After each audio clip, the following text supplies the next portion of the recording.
72వ అఖిల భారత సహకార bank వారోత్సవాలను CEO Shankar బాబు ప్రారంభించారు.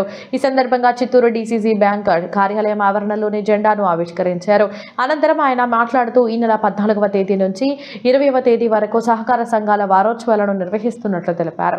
ఈ ఏడాది ఆత్మనిర్భర్ భారత్ అనే నినాదంతో సహకార సంఘాలు పనిచేస్తాయన్నారు. అన్ని బ్యాంకులలో ప్రతి సేవలు డిజిటలైజేషన్ ద్వారా జరుగుతుందన్నారు. దీని ద్వారా ఆర్థిక లావాదేవీలతో పాటు బ్యాంకు వినియోగదారులకు, రైతులకు మెరుగైన సేవలు అందించడం జరుగుతుందని పేర్కొన్నారు. ఈ కార్యక్రమంలో డిఎల్సి వెంకటరమణ, బ్యాంకు అధికారులు, సిబ్బంది పాల్గొన్నారు.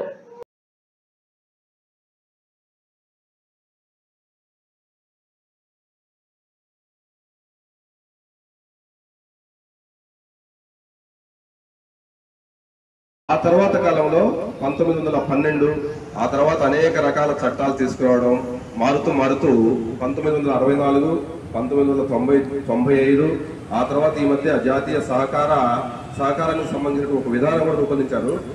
ఇవన్నీ చేస్తూ మనకు ఒక కొత్త శాఖ అనేటువంటి దాన్ని 2021లో సహకారానికి ఒక శాఖను కేంద్ర ప్రభుత్వంలో వ్యవసాయ శాఖ నుంచి ఒక కొత్త శాఖను దట్టు హోమ్ మినిస్టర్ గారు అమిత్ షా గారి ఆధ్వర్యంలో కొత్త శాఖ అనేటువంటి దాన్ని ఏర్పాటు చేసిన తర్వాత భారతదేశంలో ఈ ఉద్యమం అనేటువంటిది 3 పూలు 6 కాయలుగా పోతూ ముందుకెళ్తూ అనేక రకాలైనటువంటి అంటే కొత్త వరవడులకు శ్రీకారం చుడుతూ ఈ కార్యక్రమాన్ని ముందుకు తీసుకెళ్తున్నారు.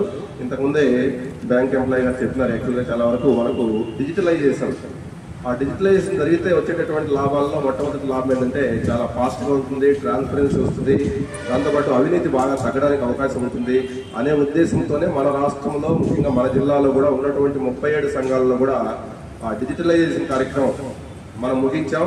కాబట్టి మనకు ఇప్పుడు ఏం జరుగుతుందో ఆ పిఎస్సిఎస్లో ఏం జరుగుతుందో మనకు తెలుస్తుంది. లేకుంటే మనకు వాళ్ళు చెప్పిందే శాసనం.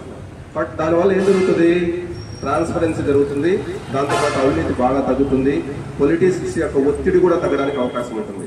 నుంచి 25 రోజులు జరుగుతుంది. దీని ప్రధాన థీమ్ వచ్చి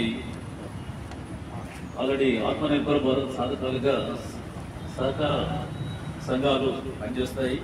దాని థీమ్ ప్రధాన థీమ్ ప్లస్ ఈరోజు ప్రధానమైనటువంటి 14వ తేదీ మొదటి ఆపరేషనల్ ఎఫిషియన్సీని డిజిటలైజేషన్ ద్వారా ఆపరేషనల్ ఎఫిషియన్సీస్ పెంచడము ప్రధాన కర్తవ్యము.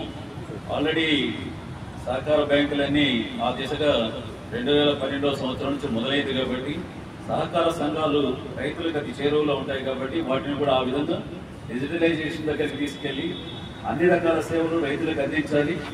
మరియు మహిళలకి, యువశక్తికి వీటన్నిటిని కూడా సహకార సంఘాల బలోపేతానికి మరియు ఈ సహకార సేవల్ని విస్తృతపరచాలనే ఉద్దేశంతో మనము ఈ సంవత్సరం థీమ్గా తీసుకుని వెళ్ళడం జరుగుతుంది. సో దీన్ని అందరూ దీన్ని సహకార సంఘాలను ఉపయోగించుకొని మంచి సేవలు పొందాలి, మరియు మంచి సేవలను అందరికి ఇవ్వాలి, రైతులకు మరియు ఖాతాదారులకు అనేసి అందరినీ కోరుకుంటూ